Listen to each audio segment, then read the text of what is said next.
So we are here, and our vision is around a sustainable well-being for all. But like I said, to really shift our understanding of mental health and try and use that to generate change. And we got here because we've been listening to people. At our absolute core is 30 years of experience working with people in high levels of distress at moments where the system has failed them, and when they have very little kind of in their life, and they reach out for help. So that is where we get our evidence from, as well as from the international kind of body of evidence around mental health. So our mission is to change the dominant narrative around mental health. So we want to advocate for the role that trauma, life experiences, and socioeconomic factors have on our mental health, and crucially our ability to heal. And by making the evidence for this accessible to help shift perceptions. But in addition, to make sure that our helping systems, all of these spaces that we all work on, anyone online today, work better for people. So that's understanding how our current system can often stigmatize, criminalize, ostracize people. And so we really want to have a focus on the mental health, housing, and homelessness and young people systems that Platform interacts with. So for mental health, to understand our mental health, we need to go deeper. We need to realize that it is a lot of different factors, which we describe, are commonly described as social determinants. So it's about understanding, therefore, that actually, if it's the factors around people, such as poverty, inequality, racism, that are helping to cause or contribute to poor mental health, then actually it is in our power to do something about that. It is not inevitable. And so now I'll go a bit into kind of what our perspective and a lot of organizations' perspectives on mental health are. But some of you may not have heard this before. Some of you may have heard it lots of times, and that's okay. And we'll be going into breakout rooms for 10 minutes afterwards, which will give you time and space to kind of have these discussions. And then we'll have a good amount of time for discussion as a group afterwards. And that's really important because a lot of the things we'll talk about today might be challenging, they might be triggering, they might be destabilizing, but also we believe at Platform they can be incredibly hopeful as well, because as you'll see, we are then saying that it's not a life sentence. It's not something people should then be stuck with for the rest of their lives. So I suppose this is the traditional view of mental health. We have two, in this situation, medicalizing professionals who look around at a deforested area and they conclude that this koala, who is shivering and shaken and distressed, has a mental health problem, rather than asking some very, very key questions about how can that koala, in this fictional cartoon example, have any sense of comfort or connection or security if everything has been taken away? We'll apply that now to a human situation. So at its simplest, we believe, and the evidence suggests, that mental health is the nervous system regulation, which I'll go into in a moment, plus the connection with ourself, others, and the world. And if either of those are disrupted, it's then very hard to have good mental health. So this is, you've probably seen different forms of this in different training.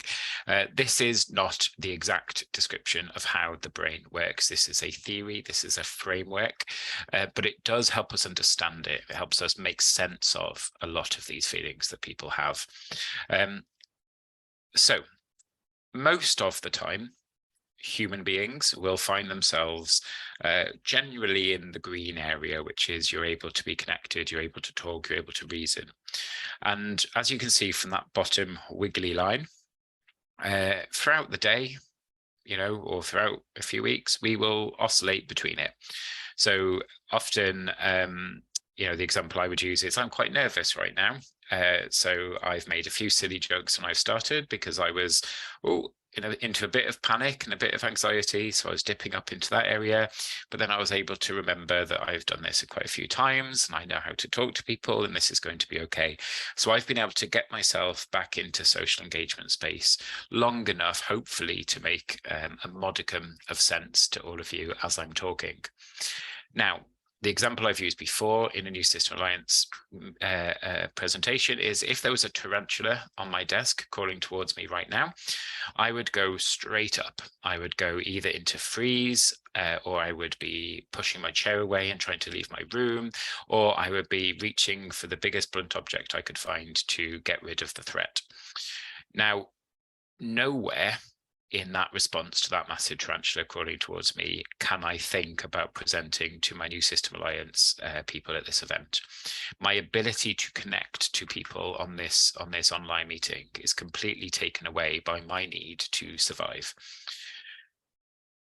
And therefore, the only way I can deactivate myself from that overwhelm, from that space where I'm in fight, flight, or freeze, is to either remove the cause of that threat or probably wait for a while for myself to calm down.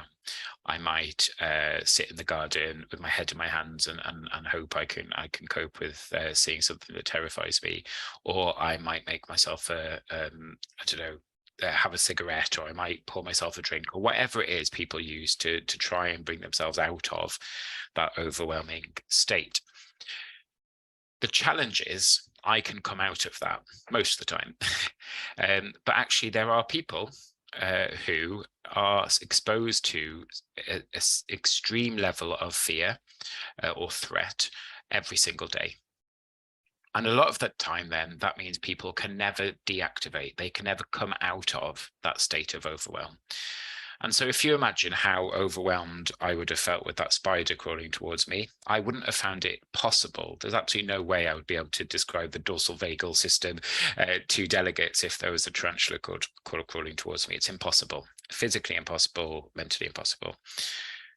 So if we imagine actually that a lot of the people that access services are people who've grown up with this threat response for their entire lives and have never fully been able to come out of it, it kind of makes a lot of sense. While maybe bureaucracy is a barrier to them, why maybe people react negatively to firm instructions, whilst maybe boundaries aren't followed. Because actually what we're not recognizing is a lot of people in this situation find it really hard to do that because they're in a constant state of overwhelm, as we call it.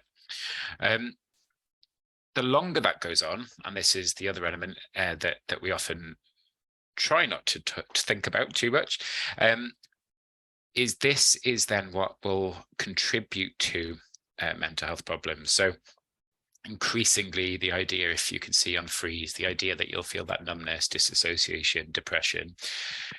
When people are exposed to this constant overwhelm, people will then develop ways to cope with it or to survive it, or the way it's exhibited can start to look like diagnoses. So this is a second diagram which distills about 40-50 years of attachment theory into a simple diagram.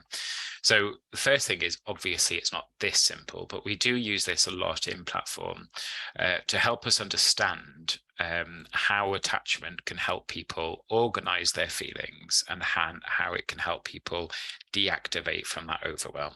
So you might see, if you ever come to a Platform office, you might see us walking around like this. We haven't joined a sun worshipping cult. We are following the hands around the circle.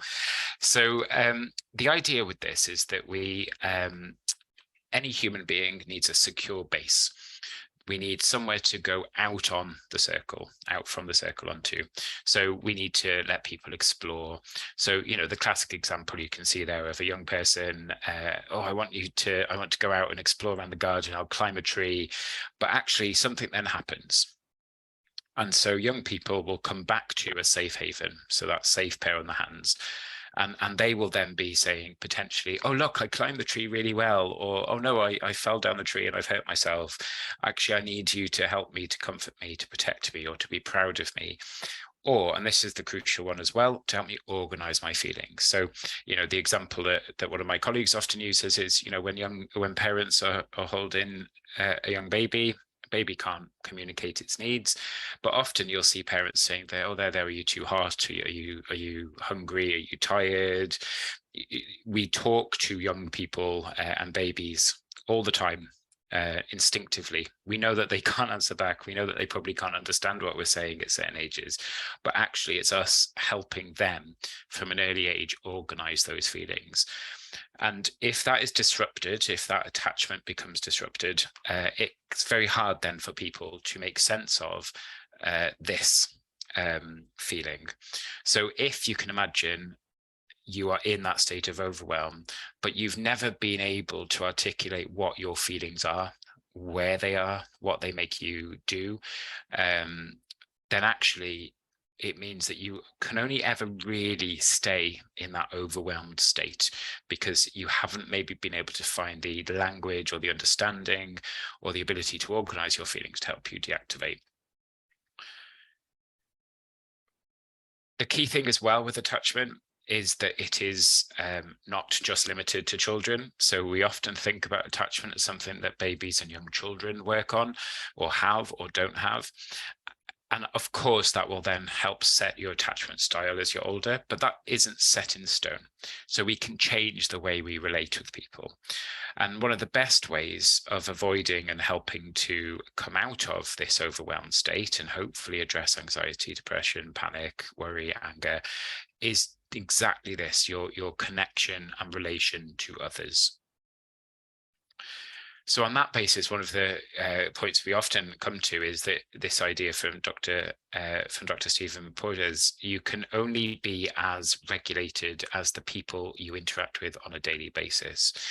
This doesn't mean that we need to leave today and only interact with people who all know how to articulate their feelings perfectly and are completely regulated, because that would be awful. What it does mean is it, I suppose, sets into motion that if someone has never had this safe attachment circle, this circle of safety, then it makes it really hard then for people to hold and maintain relationships. Because actually, anytime something happens where they need someone to help them make sense of it, if they don't get that, they might lash out, or they might never seek it because they might become incredibly independent. However we kind of show how we're reacting to this kind of reality can cause problems in our relationships. It's not our fault. It's how the attachment circle and how our attachment at an early age works. So the other element that makes this really difficult is if you are, say, you're a young family and you're both experienced a lot of toxic stress that keeps people really high up in this kind of fight or flight or freeze mode. It's really hard if you're in that to then offer the same support that maybe your children need. So if you're then trying to do that and provide that support, but you have no money, or you live in a house with damp, or you live in a community where the police are regularly stopping and searching people in your community, or whether services consistently put barriers up for you accessing them, or whether you're judged when you go for help, all of that contributes to further pressure. It makes it harder and harder to actually make those connections with people. And what we describe these as are the social determinants of mental health. So a lot of the time, if you can see my mouse, we see poor mental health as just this box. And some of us might say, well, actually, yeah, maybe these 4 boxes beneath it contribute to it. So, maybe physical stress makes us feel worse. Maybe psychological stress makes it worse. And so we can do the top 2 lines quite well at the moment as a society. Sometimes people just focus on the top box and say, you've been born with borderline personality disorder, you've always had it, and that is what you will always have. That's maybe looking at just the first box. But actually, when you look at the rest of the box, we don't do that as well at all.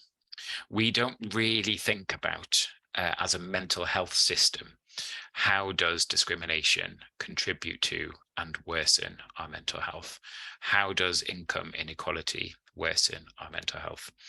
Now, probably a lot of you have heard the phrase, that 1 in 4 of us will have a mental health problem in our lifetime.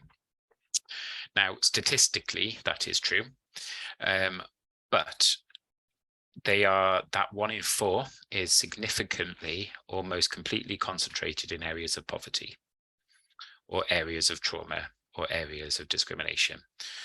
So actually, it isn't true that 1 in 4 of us on this call will have a mental health problem.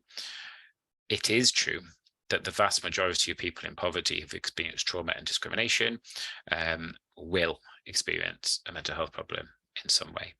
Now, it's not deterministic in the sense that if you grew up in poverty, you will have a mental health problem. It's not that simple. But what it is doing is it removes choice, it removes freedom, it removes resources from people that might otherwise be able to alleviate the pressure that our society places on families in distress.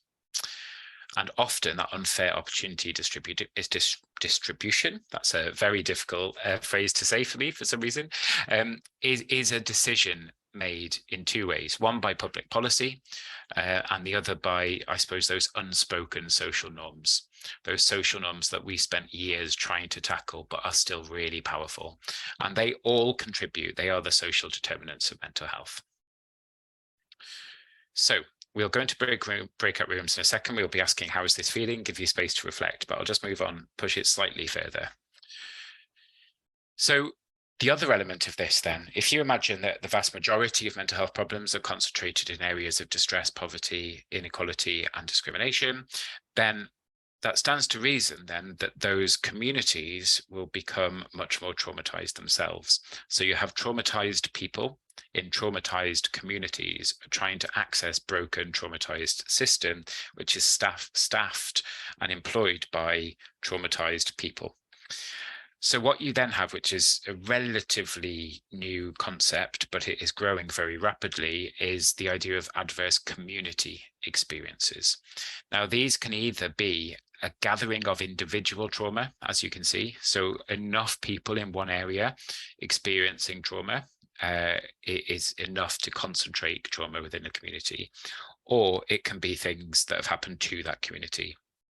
So from Platform's perspective, working across South Wales, the loss of industry in South Wales, hearts torn out of communities because of decades of deprivation and poverty, has created a sense of lack of hope, lack of connection, and often those communities, brilliant communities in terms of the relationships, but continually damaged by the way in which they have been treated by, I'm going to say it, but there's no way to soften it, by our marketized capitalist society, which has encroached on the connections that people used to hold. So at Platform, our perspective for the system is, at the moment, we focus a lot on trauma-informed approaches. And that, I suppose, if you can see, is on the far end of the psychosocial healthy continuum of relational health. So we tend to spend a lot of our time, quite rightly in one way, our services, Platform do it too. We work with people who are traumatized or just surviving, and we offer them trauma-informed support, and it's good support, and we try to do our best. But actually then we kind of have to let them go, or they move on, or they're no longer qualifying for their threshold of need. So actually part of the challenge for our mental health system is, how do we move the whole way of working over to a point where our communities and people in them can become more psychosocially healthy? So how can we help people regulate and come into and out of those states of fight, flight, and fright? And a lot of that is recognizing that if mental health is predominantly determined by our social circumstances, then actually things like a medicalized approach, things like sectioning, things like mental health hospitals are not always going to, or I would suggest are almost never going to, enable someone to be psychosocially healthy, because what that is doing is reinforcing the power dynamic that has created the problems in the first place. You take people out of their communities and you expect them to get better. actually the best way of getting people into any kind of recovery or healing space is to build connections that matter to them with people that matter to them. So if we want to address mental health, we need to dig deeper. And I used to say that means that we are the spades. So we are the spades to get through the medical model, pathologization, individualism, pharmacology, diagnostic statistics manual, and actually we need to get to the roots of it. So what is it that's causing this disconnection across society? Increasingly now I say, actually, no, we're not the spades. That's a really arrogant perspective to take. We're giving people spades or showing people where the spades are or helping them have the resources to build their own spades, because it is not our place to tell people what's causing their mental health problems. It is our place to enable, empower, and provide people that space to do that themselves. So one of the key messages is this, really. All of that culminates into this statement: your postcode is more important to your mental health than your genetic code. So what you experience, what you grow up in, the access, the resource access you have, your community's ability to access power, your community's ability to access employment, all of that goes into a big, complicated soup of stuff, which is going to have much more of an impact on your mental health than any level of your genetic code.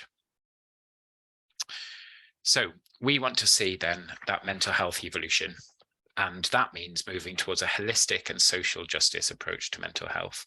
So how we do that is the big question. Do we have any easy answers at Platform that you can take away? No, I'm really sorry about that.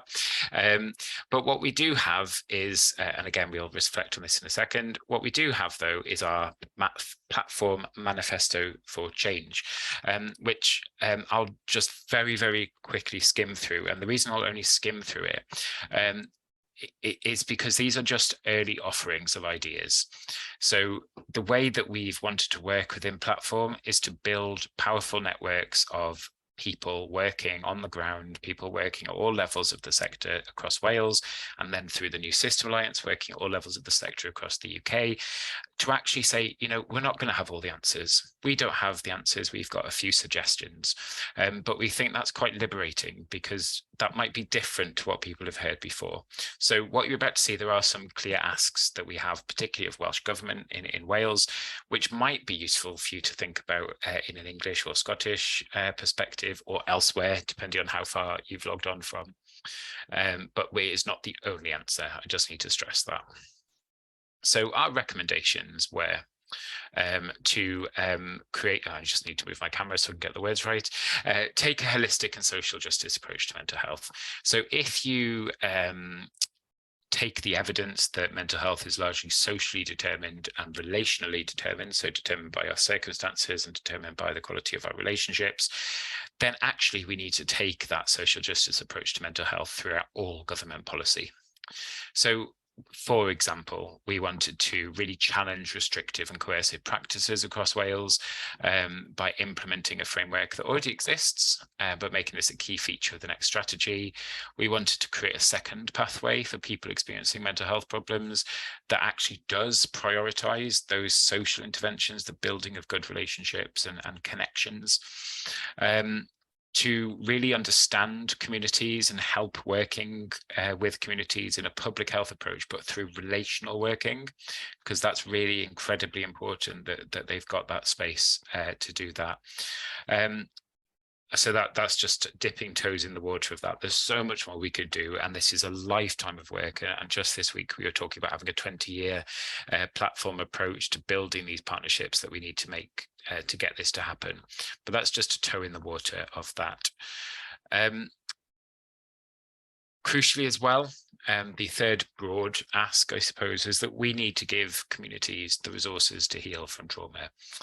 So ensuring really that the way that we deal with poverty is not just a strategy to tackle poverty at the heart of government, because that is really important. But actually poverty approaches need to be led by and with the community themselves. So a lot of the time, our traditional approaches to tackling poverty has been to invest in a community, build a community centre, offer an apprenticeship scheme, make sure that new jobs are placed in this community. What we haven't done as much of is gone out and said to the community, these are the resources, take the resources you need and do what you need with it. And our belief is that would have much more of an impact in those communities than if they were just being given something or told to do something. And just to quite remind you, just if people can mute themselves as well, if they've accidentally unmuted themselves, that would be great. The final one is removing financial barriers to change, and one way, is to create that a futures budget line. Now, this is you mentioned finance, and people start dozing off. So I would put it like this: at the moment, we are penalised as a sector, as a society, for doing the right thing. People will understand that they probably need to help someone fast, but they realise if they help them, then they absorb all of the costs of helping. And another agency further down the line, or another government department, won't have to pay anything. And it's not all conscious. I don't know anyone who actually thinks like that. Not really. But what I do know people who think like that is who think, I don't have the resources to help. Because what we haven't done is put the resources in the right space, or we haven't made money easily accessible for services, so that if people go to someone for help, we have that no wrong door approach. If someone arrives in front of any professional, that professional should be able to help them in some way, so that they at least leave that service or that area or that person not having got worse. That's not always possible, very idealistic, we know. But at the moment, the current program, the current way of funding incentivizes getting people out very quickly, or it incentivizes rationing or gatekeeping services. Actually, if we put the resources in the spaces and the places that people need, actually things would work much easier. The challenge to ourselves on that one, and I'm saying this because it's something I've learned a lot from Mayday Trust over the years being in part of the New System Alliance with them, is actually, does it need to be a service at all? That is one of the crucial things, is a lot of the time we've recreated those connections that have been broken and lost after years of disinvestment in those communities. And so we've created services to replace human connection. So one of the really important conversations and debates to have is how much do services need to continue to do things that replace normal human connection? And that's a big challenge for all of us. So that's the presentation. I have done what is probably the fastest run through of that presentation I have ever done in my life. So before we go into breakout rooms, I just want to check in if anyone's got any questions, or if there's something you want me to explain any further, because I know that is a lot of information to take on in precisely half an hour. And if you don't have any questions, that's fine. We'll go into breakout rooms for 10 minutes and then we'll come back for a debate and a discussion. So I'll just leave it a couple of seconds for people to say. I've just seen, there we go, someone saying about the market. Yeah, did you want to? Me up there. You mentioned capitalism, and I'm quite happy to say I don't think capitalism is necessarily the problem. I think it's the way in which we do capitalism that's the problem. But for me, it feels as if it started in around 1979 would be when I pinpoint the date where things started to go wrong. That's for my generation, of course, my lifetime. But we've got this idea that there's no such thing as society. There are only individual men, women, and families. And from there, I guess the logical conclusion is there can be no problems of society. So there's no problems for society to solve because it doesn't exist. And then the other thing that I think we have come to believe is that whatever the question, whatever the problem, whatever the need, the only route to provide that will be through a market. And that just feels as though it's become our religion. And rather than actually questioning that, it feels as if it's wrong to even ask questions about this model now. It feels as if it's approaching heresy for some people to actually ask the question: are we really comfortable with the levels of inequality that this model is producing? Because they are truly obscene now. And I guess it feels to me as if we're going down a very small cul-de-sac that's getting narrower and narrower. And what's the route to get out of that for me? And I suppose probably the question is who might be doing some work in that space that we can dial into and support, because it feels as if we need to have a conversation about something that we're not wanting to talk about. And it was triggered really by your I think really insightful comments about South Wales and some of the other areas where traditional industries have closed. Yeah, that's a really good question. I don't have an easy or quick answer, and if I did, the world would be fixed. So there we go. But we don't fix. Sorry, we don't fix.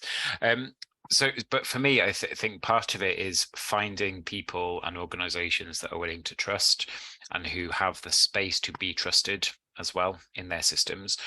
So a lot of the time, actually, the idea of going out to a community and saying, look, we don't know what we're doing in your community. We've got some expertise in mental health or homelessness or processes or convening power or wherever our expertise lies. We've got some.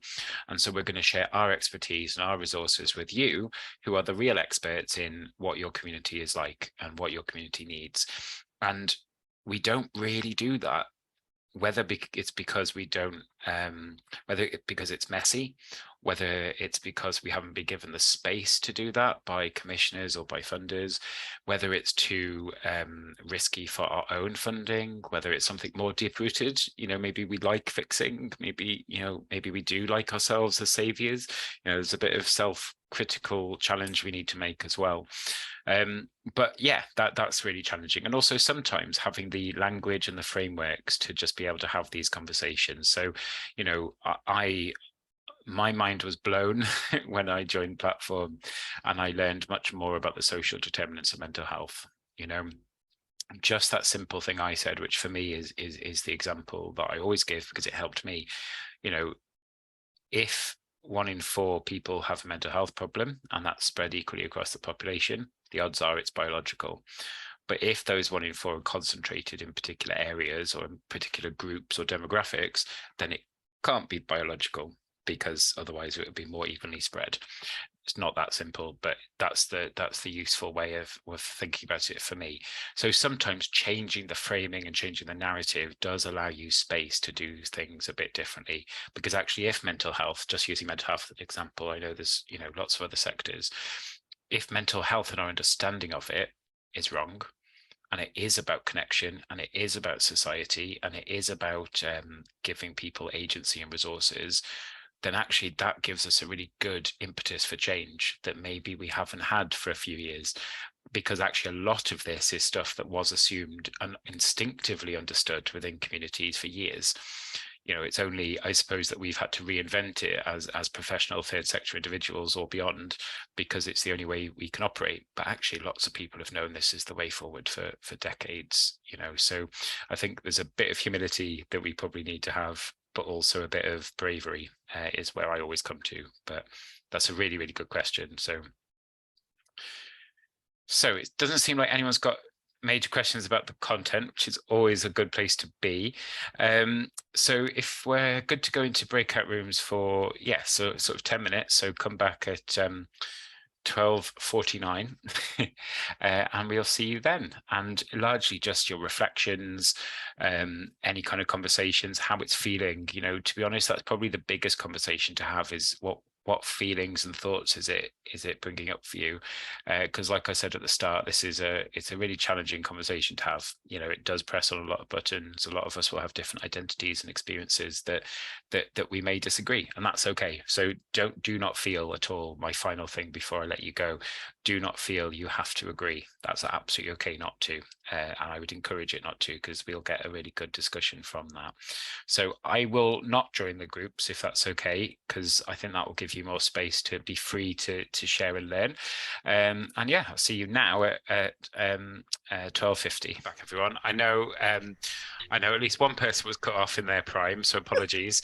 I know 10 minutes isn't a huge amount of time, but we're a small enough group that actually sometimes some of the nicer conversations happen kind of in a big group as well. So does anyone want to come in and feedback or ask any questions at all, or just share their thoughts? Really would be great if people want to raise their hands or put something in the chat, that would be. And someone has to go first, otherwise I will pick on someone. I'm happy to go first, Oliver. Amazing. Thanks, Clive. Scribbled some notes down. So for those folk in my group, if I say anything that's wrong, we want to correct it or add to it, then do feel free. But thinking about your question about feelings, Oliver, I think the one feeling that came across several times was this feeling of feeling overwhelmed. So we talked about feeling overwhelmed in relation to are we engaging with the right people who need help, and are some of the people we're engaging with the folk who are naturally already engaged or self-selecting in some way. We talked about feeling overwhelmed in relation to societal problems impacting in the mental health space. We think it's right that the wider determinants should not be divided from the mental health space. And there was a conversation about organising. So this was about transferring resources and power, but also a conversation about organising. I have got some other notes on the other side. Feeling overwhelmed in relation to true co-production and that point about handing over power, and that can feel overwhelming. To make that happen in a really authentic way. There was a conversation about a feeling of optimism in the way that we're starting to talk about these things, which was really positive.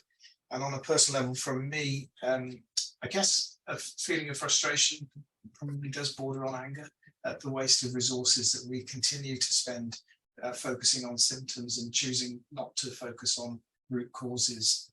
It feels really wasteful as much as anything of every resource we've got. So for the folk in my group, I hope I've captured some of the things we talked about. Yeah, thank you. And it's really interesting because I think the mental health sector and in particular the homelessness sector as well will tend to work with people that maybe other sectors don't see as much. But even our sectors, or certainly the mental health sector, I think the homelessness sector, because of its very nature, probably does work with a lot of people that other sectors don't see. But one of the fascinating and incredibly depressing things that I have seen a lot recently is the evidence that actually people who are most in need of mental health services are the least likely and the least able to engage with them. So often people need to travel to appointments. They need to go to a particular building or a particular unit, and that is often miles away from where they live. We tend still not to do community-led services or community-based services, even, let alone community-led. So actually, you get people in high levels of need still using services, but actually sometimes communities and spaces that need it most don't get it at all. Which means it adds again to that idea of those traumatized communities, the adverse community experiences, because even when help is offered, it's offered outside their community, and actually that's a huge barrier for a lot of people. How do we organize and transfer power? And I think that sense of overwhelm that kind of you is sort of shared as a theme, Clive, is yeah, absolutely right. How do we get past that? Where do we start? I've gradually got past that now, not fully. Sometimes I look at my inbox and I sort of shut myself down a little bit. I go into fight, flight, fright straight away. But actually, the way we get past that and how I think Platform is trying to get past that is by building networks and connections. So actually recognizing that it's not just us. And this is why you'll see me often in these conversations coming back to the over-marketization of the third sector. But actually, if we're not about businesses and growing businesses and winning contracts and bidding for new work and having a USP, and if we aren't businesses and we are actually charities, then we would naturally, I believe, work more alongside and with people, because we would recognize actually this organization does it better, or they're based in this area and they know this area much more than we do. We don't need to be there. But all organizations, or particularly all third sector organizations, will have the need to grow to survive. So what we're trying to do is change the world whilst being very fundamentally in it.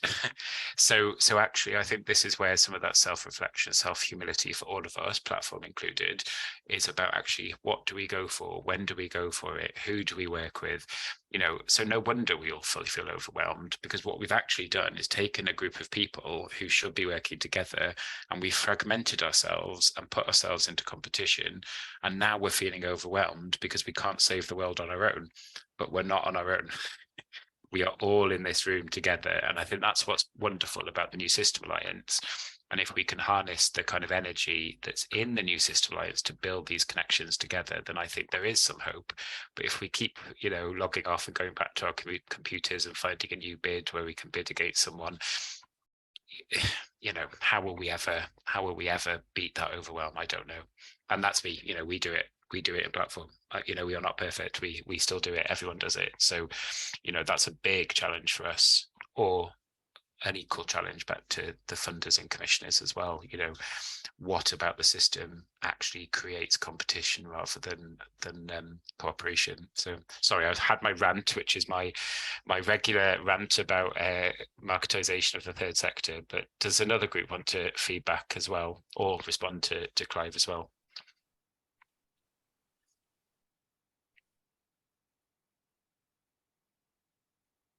Annoyingly, I forgot to remember who was in each group, otherwise I would pick on someone, but I hope someone will come in anyway and save me from the silence.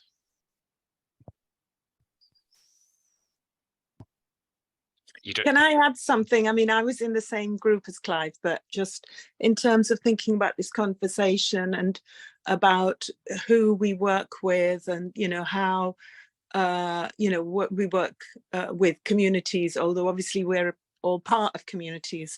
So rather than thinking of ourselves as outside, we're also inside in a sense.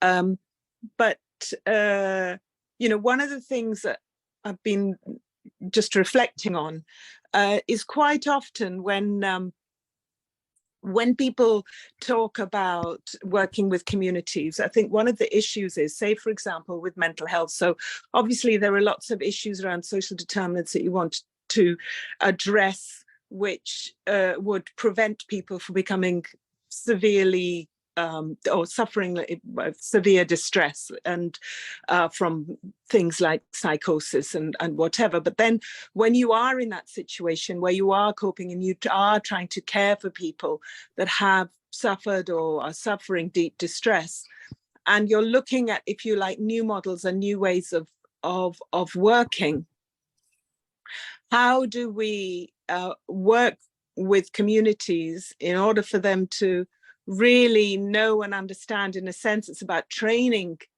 us all about what is possible, and create, you know, rather than, because if we are working with communities and what they've been exposed to is a medical model that simply talks about them having a biological illness, then how do we change that discourse and conversation so that we open it up to say, well, actually, there's all this other stuff. So it's never, I always find when people say, well, the communities have the answer, in a way, yes, communities do have an answer, but also they need an access to knowledge. Yeah, and yeah, then there is that. I've always felt there was something a little bit glib. I say it myself. There is something a bit glib, isn't there, about saying, "Oh, communities have the answer," but actually they do. Absolutely, they do. I passionately believe that people know what they need in their local community, but do people have the space to hold difficult conversations with different groups in a community? No, you know, not at the moment. Do people have the pause? A space, a gap in the overwhelm to actually have difficult reflections? No. Do people, is there a widespread understanding, for example, that mental health diagnosis is fundamentally flawed and that the medicalized biological model is largely unhelpful? No. So there's a certain amount of building blocks where we as organizations, professionals, experts, members of communities, ourselves, I can see from Karen in the chat, you know, we can start that off. And I think, but for us, it's having a framework. So, you know, it's taken us a long time at Platform to get to a point where we can talk and say, right, this is our belief, shared by others, but our belief about mental health. This is how it interacts with communities. This is how we can support communities. It's taken us a long time to get that narrative, to find that framework. We were very nervous about it for a while. Are we saying the right thing? You know, is it risky? All of that, you know, we went through a lot of change and trying to understand it. But you're absolutely right. We can't just do it overnight. So part of how we do it is having conversations like this. You know, that's why you'll see me talking passionately about tarantulas and overwhelming presentations. You know, as often, sorry, Nandi, you haven't seen the beginning, but yeah, I talk about tarantulas at the start. You know, so just so people can understand it, I think, you know, in a way that makes it easy to talk about, so that hopefully when people do something as simple as commission, it's not simple, but commission a service, we will be thinking, actually, you know, is this the is this the right approach? How do we listen to people? So I think it's about building these connections for ourselves, because just as we would say for people experiencing mental health, the way to overcome and heal from adversity, trauma, distress, overwhelm is through connection. I think that's the same for the system. You know, how are we going to heal and build a new system? It's through connection. So how do we get that? It's from places like the New System Alliance. It's from the coffees we have with commissioners. It's from the, you know, these meetings in breakout rooms. That's how we'll do it, slowly but surely. You know, it's always makes you feel a bit like a bit of a hippie. But there's this amazing poem by Andrea Gibson, which is "Water Drips Through Stone," which is absolutely amazing. And you know, it just demonstrates actually just how progress happens, just one drip and a drop at a time, which can be exhausting and overwhelming. Or actually you could think, no, I've done my bit. Now pass it on to someone else and make that difference one step at a time, which it's exactly what a community is, isn't it? I think, in my mind. So I became a poet at the end. I didn't mean to, so apologies, but yeah. I was just going to share. Sorry, Alex, go for it. Yeah, I was just going to, so just pick up on that conversation about can it start with communities, and Karen's point. I was just going to share some work that our colleagues have been doing in Haringey, working with people that have been excluded from the mental health system because what they want isn't what they're eligible for and isn't culturally appropriate. And in that instance, through working initially with one individual who has been able to design a much more social and holistic care pathway, with working with coaches and our system convener there. She's then convened a group of people who have similar challenges and similar issues in the community too. So that's sort of spread out to more people. And then she's worked with the system convener to bring that message and the learning from that back into the NHS and the commissioners there at the Integrated Care Board, who are now keen to invest in that initiative because it fills a gap, particularly for mothers from the Black community who weren't getting the support they need around bereavement. So there's that kind of work there feels very aligned with that idea that it can be very grassroots. It's about kind of people having the time and the support and somebody to walk alongside them as they develop their own initiatives, and then being able to make those links and join that back up to what's happening at a strategic level, which feels quite hopeful, and certainly it's an approach that we want to take in many more areas. Thanks, Alex. I'm just sharing the, oh, that's not going to work. Never mind. I was going to try and share that poem for people, but I will ask maybe Tabby if she can send it. Great. Does anyone else want to come in? Otherwise, I think that might be a nice, hopeful and practical note in terms of what Mayday are doing. Mayday and Platform in different ways are trying different things around community. So, you know, keep involved in the New System Alliance is what I would say. But yeah, does anyone else want to come in before I close? No, great. Well, thank you so much, everyone. I always love these events and the conversations we have. It's a bit shorter than previous ones, but I hope you've learned something from it. If you have any questions or want to read more about the manifesto, it is on Platform's website. Again, I'll ask Tobias you can include the link to that. And if you want to get in touch with me, please feel free. I'm always happy to chat. And I know Alex is from Mayday's perspective as well. But if you've got ideas, challenges, barriers that you want to talk about, well, that's why we're here. So yeah, please stay involved, and thank you so much for coming today, and have a good rest of the Friday. Thanks, everyone.